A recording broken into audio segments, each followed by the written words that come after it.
ఉప్పల్ నియోజకవర్గంలోని Uppal press club లో ఈటల రాజేందర్ పై వ్యతిరేకంగా కొంతమంది దళితులు ఉప్పల్ ప్రెస్ క్లబ్ లో ప్రెస్ మీట్ ఏర్పాటు చేశారు. తమను హుజురాబాద్ లో ఇబ్బందులు పెట్టి కేసులు పాలు చేసి తమ భూములు లాక్కున్నారని ఆరోపణ చేశారు. తమ లీడర్ రాజేందర్ కు వ్యతిరేకంగా ప్రెస్ మీట్ పెడతారా అంటూ మరికొంతమంది ఈటల అనుచరులు ప్రెస్ క్లబ్ లో దాడి చేసి కుర్చీలు, ఎలక్ట్రానిక్ మీడియా లోగోలు ధ్వంసం చేశారు. దీనికి నిరసనగా ఎలక్ట్రానిక్ మీడియా, ప్రింట్ మీడియా విలేకరులు ఆందోళన చేస్తున్నారు.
కుర్చీల వల్ల కొడతారా నీకు చూడు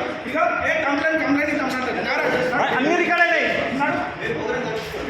ప్రోగ్రామ్ అయిపోయిందా? నా ప్రోగ్రామ్ మా ప్రోగ్రామ్ కాదు, అది మా ప్రోగ్రామ్ ఎందుకైతే ఇవన్నీ వీడియో ఇది